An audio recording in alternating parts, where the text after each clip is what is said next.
Pop pevač Ricky Martin novim singlom Come With Me najavljuje svoj 10. jubilarni studijski album.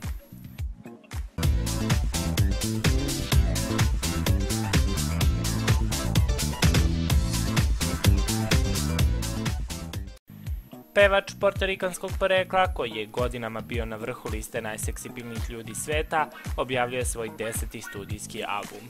Promocija albuma započinje novim singlom Come With Me, koji je pre nekoliko dana objavljen.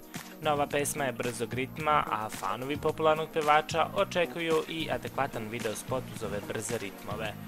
Pevač, koji je trenutno sudija u australijskoj verziji showa The Voice, objavio je 2010. godine da je homoseksualac i tada je javnost upoznao sa svojim partnerom i dvoje blizanaca koje je par dobio 2008. godine uz pomoć surogat majke.